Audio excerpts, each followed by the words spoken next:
Good morning, all dear students. Today we are going to discuss about history, chapter number 8, Women and Reforms. We learned from the previous class the role of Christian missionary in promoting Western education.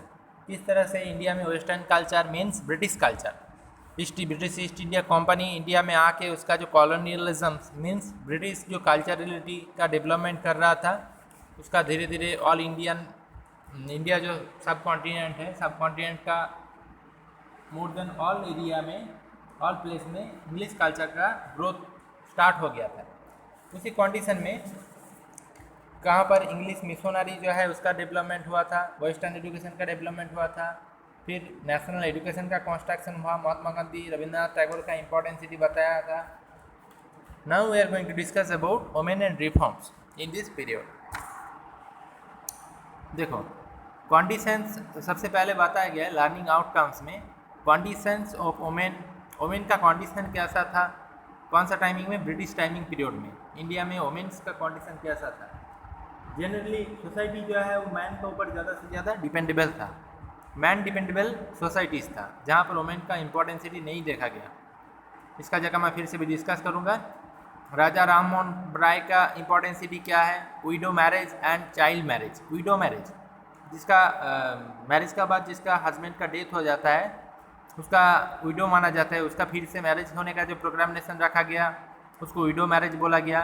कौन इसका start किया, उससे Ishwar Chandra Vidyasagar. And child marriage means एकदम मतलब जब किसी का उम्र एज बहुत कम रहता है उस टाइमिंग में उसका मैरिज दिया जाता था। उस टाइमिंग में इंडिया का कल्चरलिटी सोसाइटी ऐसा हो गया था। उसका अगेंस्ट कौन सा लॉ पासिंग हुआ, वुमेन्स एजुकेशन। वुमेन को भी एजुकेशन का नेसेसिटी है, एजुकेशन सबका लिए अवेलेबल रहना चाहिए, इसका लिए क्या क्या प्रोग्रामेशन रखा गया। Then the case study womens reforms movement in Maharashtra and Bengal. Maharashtra and West Bengal में वुमेन का कौन कौन सा रिफॉर्म्स एजुकेशन पास हुआ, इसका जगह टोटली यहाँ पर डिस्कशन किया जाएगा। तो सबसे पहले इंट्रोडक्शन पार्ट में colonial rule brought with it the spread of western education. जिस टाइमिंग में कॉलोनियल रूल इंडिया में आके क्या हुआ, वेस्टर्न कल्चर का डेवलपमेंट हो रहा था, वेस्टर्न एजुकेशन जो है वो उसका फुलफिलमेंटेशन देखा गया। वेस्टर्न एजुकेशन का डेवलपमेंट ऑल इंडिया में देखा गया, किसका बेसिस में, कॉलोनियल रूल का बेसिस में, कॉलोनियल कल्चर के बेसिस में। कॉलोनियल रूल का जगह पहले तुम लोग को बताया था, पर्टिकुलरली एक कंट्री जब अनदर किसी भी कंट्रीज को कैप्चर कर लेगा वहाँ पर उसका रूल रेगुलेशन सब रेगुलेट रखा जाएगा, तो उसको बोला जाता है colonial rule. For example India में ब्रिटिश रूल जो था वो रेगुलेट था। Education and scientific relations in India का जो एजुकेशन सिस्टम था, साइंटिफिक वे था, हर जगह में डिपेंडेबिलिटी, एक वेरिएबिलिटी देखा गया है। The educated elite became responsible for transmitting this thought to the masses। Education system जो है उसमें क्या चेंजिबिलिटी देखा गया, तो बहुत ही रिस्पॉन्सिबल सिस्टम था। Transmitting this thought to the masses, जो एक वन मैन से अनदर मैन में, मतलब एक सोसाइटी में धीरे धीरे एजुकेशन जो है वो अडेप्ट हो रहा था, डेवलपमेंट हो रहा था। ड्यूरिंग द 19th सेंचुरी का टाइमिंग पीरियड में Indian reformers sought to change aspects of Indian life that were irrational and violent। India में जितना सारा रिफॉर्मर्स था, रिफॉर्मर्स क्या किया था, sought to change aspects of Indian life। Indian life system जो है उसमें उसका एक इम्पोर्टेंसिटी देखा गया, ऑल रिफॉर्मर्स का एक इम्पोर्टेंसिटी देखा गया इंडिया में। that were irrational and violent, जिसका irrational activities and violent related activities देखा गया। Most of the legalised reformers remained only on paper. सबसे बहुत ज़्यादा रिफॉर्मर्स जो था वो मतलब कंट्रीज़ को रिफॉर्म करने के लिए, कंट्रीज़ को फ्रीडम करने के लिए बहुत सारा बुक्स है, पेपर है, न्यूज़पेपर है, उसमें रिफॉर्मर्स का जगह देखा गया है। उसका बारे में, उसका रूल रेगुलेशन के बारे में, उसका फेथ के बारे में लिखा गया था। In practice many social evils plaguing the Indian society continued well into the following centuries, some of which continue to exist even today। बहुत सारा इम्पोर्टेंसिटी देखा गया है अभी का जनरेशन में, जिसका एक इम्पैक्ट रह गया है। Inequality based on the caste and gender was deeply ingrained in the consciousness of our society. हमारा जो सोसाइटीज़ है, सोसाइटीज़ में कास्ट का इम्पोर्टेंसिटी, जेंडर का क्या रोल है, उसका जो वेरिएबिलिटी है, डिफरेंसेस है, वो देखा गया था उस टाइमिंग में। Many reformers rose to prominence and various associations were set up with the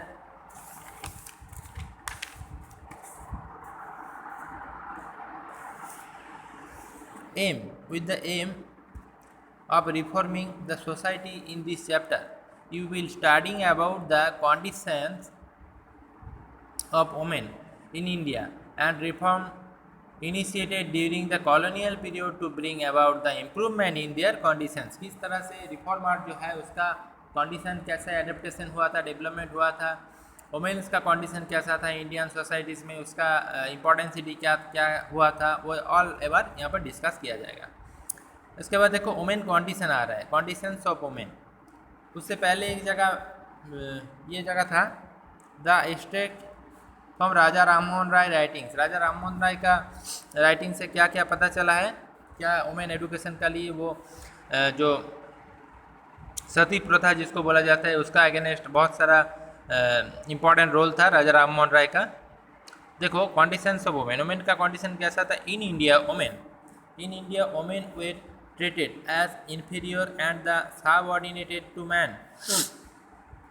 India में वुमेन का कंडीशन कैसा था, वो मैन का मतलब इक्वल नहीं था, मैन से उसका कंडीशन बहुत ही लो था।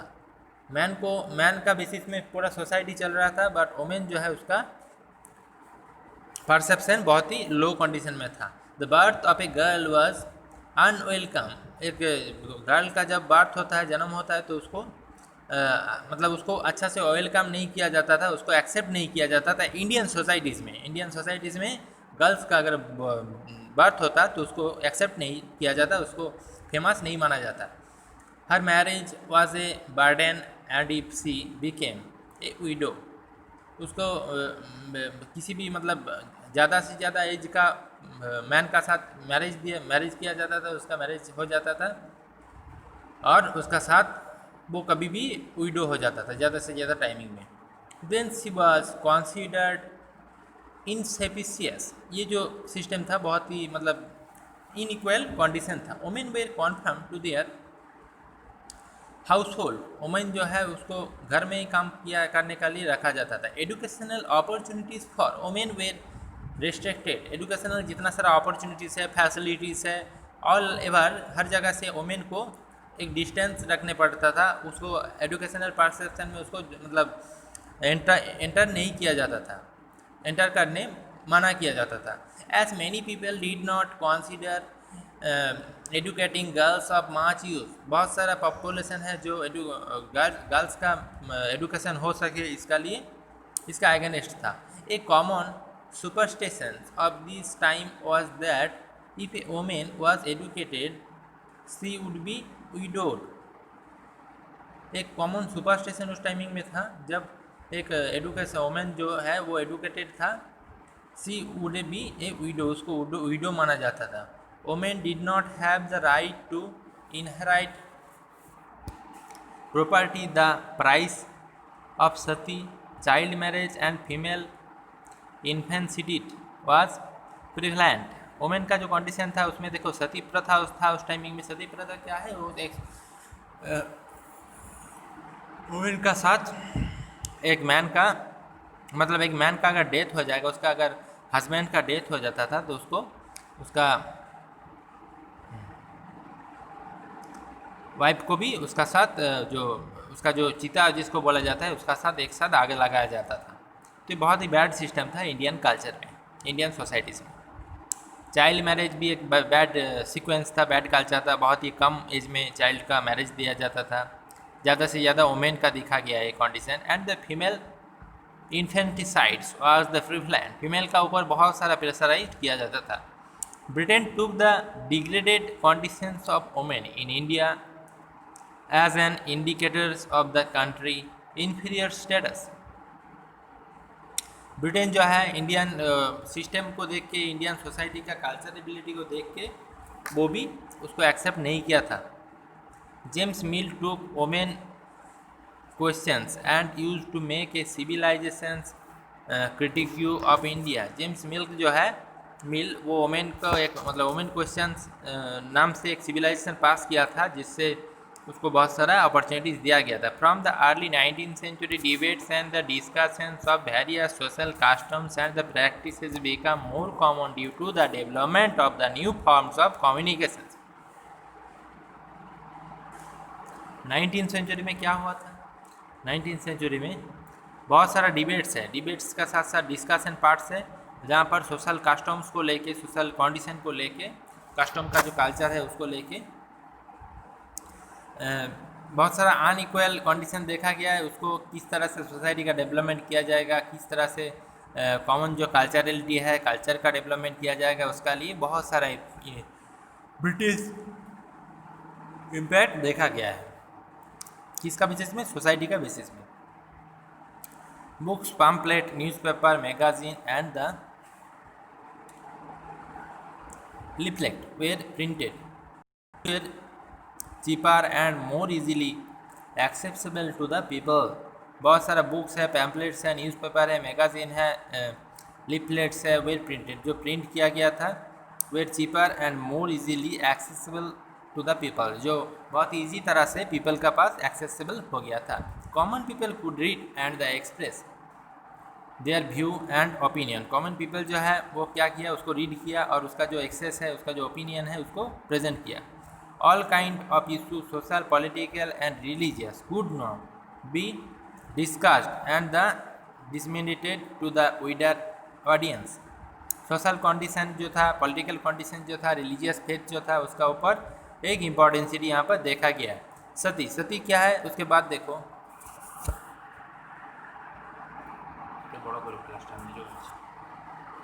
सती was the practice of burning widow on the funeral pyre of their husband। सती जो है वो किसको बोला जाता था? एक हस्बैंड का जो वाइफ है उसको सती बोला जाता था।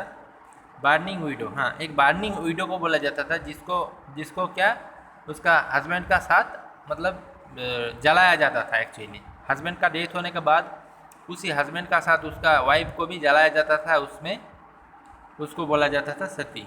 ऐसा कल्चर इंडिया में था। कॉमन पीपल कुड रीड, देखो, women who committed sati were praised and were said to have achieve the state of a god goods. जो वोमेन मतलब इच्छुक रहता था, उसका पति का डेथ होने के बाद पति का बॉडी का साथ डेथ मतलब अपना ख़त्म मतलब एक साथ बर्निंग का लिए उसको गुड माना जाता था। During the Mughal timing period में it was practised by the Rajput princely females. Mughal timing period में किसका साथ होता था? राजपूत प्रिंसली जो फीमेल्स था उसका साथ ऐसा होता था। And in the Vijayanagar kingdom में ये जो रूल है विडो में मतलब सती प्रथा रेगुलेटेड था वहाँ पर।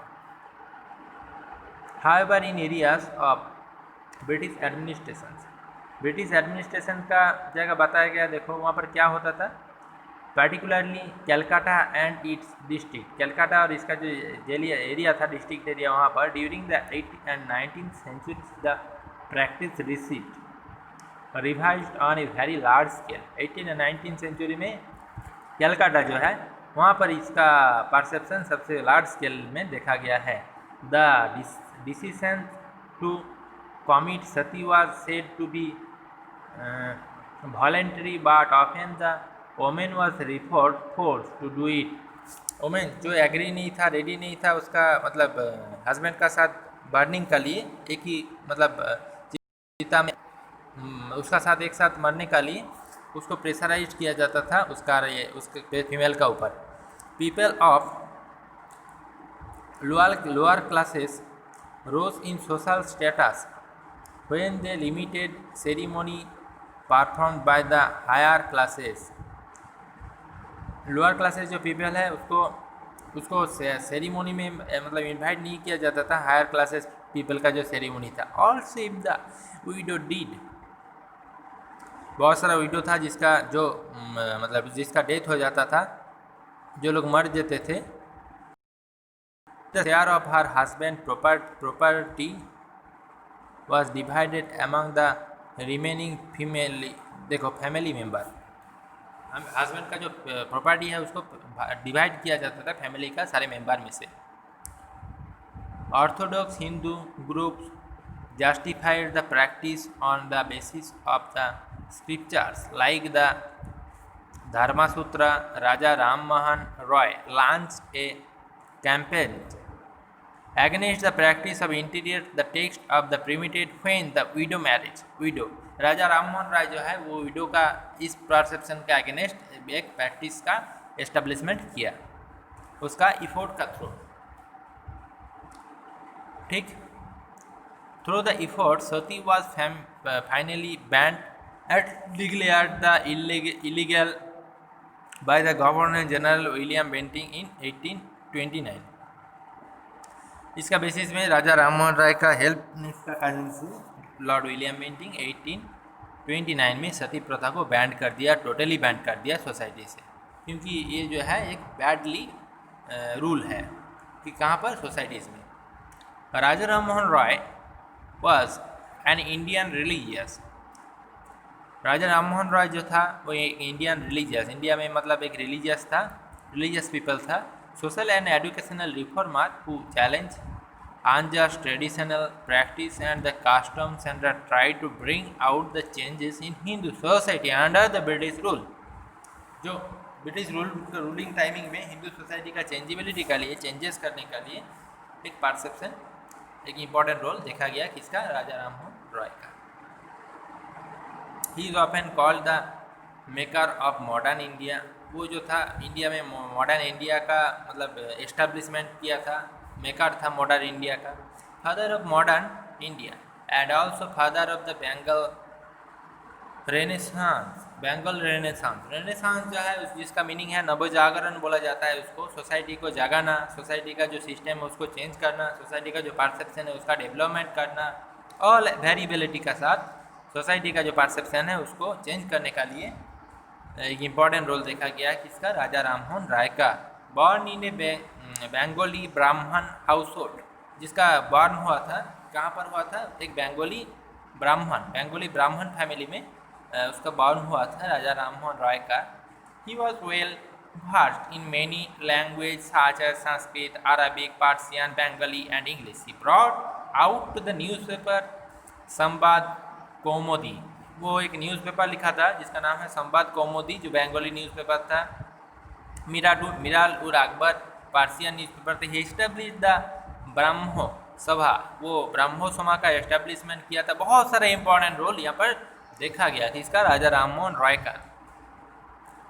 which was later renamed the Brahmo समाज इन कैलकाटा, जो जिसको कैलकाटा में ब्राह्मो समाज नाम दिया गया था। He believe that the western education would take India on the path of progress, वो विश्वास करता था राजा राम मोहन राय कि वेस्टर्न एजुकेशन जो है इंडिया में प्रोग्रेस लाएगा, इंडिया में जो सोसाइटी कल्चरलिटी है, इंडिया का जो सिस्टमेटिक वे है उसको चेंजेस लाएगा western education. Through his writing he depicted the plight of the women, how they had to bear the burden of the domestic work, their confinement of their home, kitchen, widow and the allowed to the go out the get educated। वो सबसे पहले imagine किया था India में women का जो condition है, system है, वो किस टाइप का था, जिस जहाँ पर देखा गया है कि वोमेन जो है वो घर का किचन से लेके ऑल एवर घर में ही उसका ऑल परसेप्शन हो रहा था, जो कि एजुकेशन से बहुत डिस्टेंस में रहता था। एजुकेशनल इंस्टीट्यूशन में जिसको एडमिशन नहीं किया जाता था, लो क्वालिटी का साथ पोर क्वालिटी का साथ वोमेन को इमेजिन किया जाता था घर में। मतलब मेल केंद्रिक जो सोसाइटी है वहाँ पर मेल का ऑल नियम रूल चल रहा था, लेकिन वोमेन को हर जगह में नेग्लिजिबल किया जाता था। देन विडो रीमैरेज, ये जगह मैं नेक्स्ट क्लास में तुम लोग को बताऊंगा, जहाँ पर ईश्वर चंद्र विद्यासागर का जगह बताया गया है। Thank you.